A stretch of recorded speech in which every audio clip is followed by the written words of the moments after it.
Ashoka's rebirth was in this lake, folks. Ashoka's rebirth was in this lake. According to Zang, he was reborn in this lake, and he later died here, and then he was again reborn in heaven. So, folks, this is Dhaneshwar Lake in Biharsharif, next to the small mountain which Zang showed us. This is Dhaneshwar Lake, where Ashoka was reborn. Folks, that is why it is very important in Biharsharif. People pray to this lake. Folks, on what basis I have identified this lake as the lake in which Ashoka was born? To understand this, please view the entire video. Now, my Buddhist friends, now that I've shown you the mountain in which Ashoka had polished rocks, and in the crags, etc., he had got it polished for meditation and made rock houses over there. Now, what you call it, next to it, he says, is a dilapidated structure which is now just a pile of rocks, a dilapidated tower which is now just a pile of rocks. Folks, that is Garhpar. That is in the middle of Biharsharif town, Garhpar. And he says there is a pond next to it which is very sacred. Well, folks, that pond is over there. It is very sacred, no doubt. And the pond is known as, it's called the sacred water. Folks, I forget the pond's name. I will tell you, show it to you in the paper. And basically, the story is that after Ashoka died, he was reborn as a Naga who lived in that pond.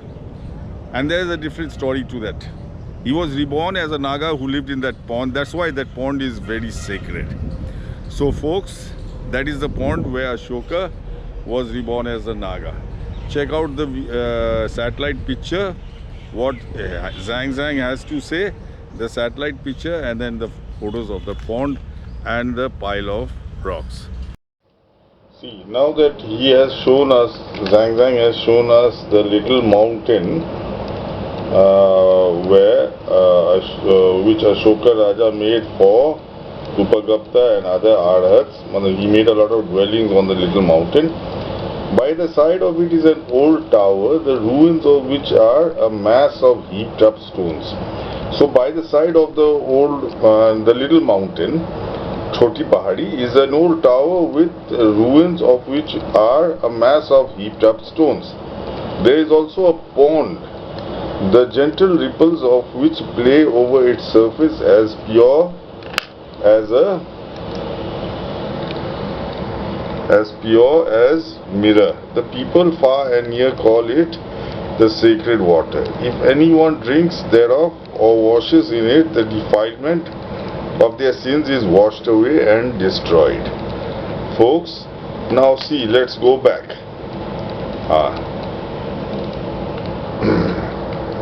By the side of it is an old tower, the ruins of which are a mass of heaped up stones. Folks, all these old structures like stones and bricks, etc., in Bihar we call Garh. There is also a pond with gentle ripples of which play over the surface as pure as a mirror. So there is a Garh, and then there is a pond next to the Garh. Folks, now see, and the people far and near call it the sacred water. If anyone drinks thereof or washes in it, the defilement of their sins is washed away and destroyed. So, folks, there is a story that Ashoka, after his death, he took birth as a Naga on the banks of this pond, and then he died a second time up here near this pond where the pile of stones is, and he went to heaven. So basically, let's see, the little hill and the pond and the Garh, which was the pile of stones. See, this is your Choti Pahadi, the little hill, and this is Garhpar. Garhpar, this is the pile of stones. Let's enlarge the picture. Here, see.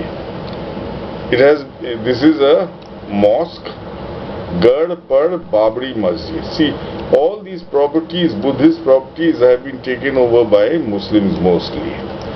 Garhpar Babri Masjid. Anyway, this is the pile of stones up here in these trees, and luckily no one has removed the stones, and this the pile is still there. And there was a lake next to it, according to Xuan Zang. See here, this is the lake, and see, the lake is Dhaneshwar Ghat lake. Dhaneshwar Ghat lake. Dhaneshwar means it's a very pure, Dhan means a lot of money. So folks, let's see the lake, pictures of the lake. So folks, here is your Dhaneshwar lake. You can see how they have beautified it. Dhaneshwar lake. See, there are quite a few lakes in Biharsharif, but this one has been really beautified because this is they pray to this lake. The people pray to this lake, and the name also Dhaneshwar speaks a lot about the popularity of this lake. So folks, this is your Dhaneshwar lake, and according to Buddhist texts, Ashoka was reborn in a lake. So folks, this is the lake where Ashoka was supposed to have reborn, and he lived here. That is why you have temples on the sides of this lake. And he lived here, and he died here. And after dying here, he went to heaven. So folks, this is why this lake is very important. It is very sacred for the Hindus of Biharsharif. Biharsharif is, has a very big population of Muslims. But the Hindus, this is the most important place to pray, where they pray. So, and Ashoka, I think, is the local deity up here. So this is Dhaneshwar lake, folks, the pure lake, and this is where Ashoka, after he died, he died of indigestion, and after he died, he was reborn in this lake, and he lived here as a Naga, and then after this he again died, and then he was reborn in heaven. So folks, I hope you found this video educative. If you did, then please follow, like and subscribe to my page Buddha Exhumed, and tell your friends and relatives about this video and this fine. Thank you.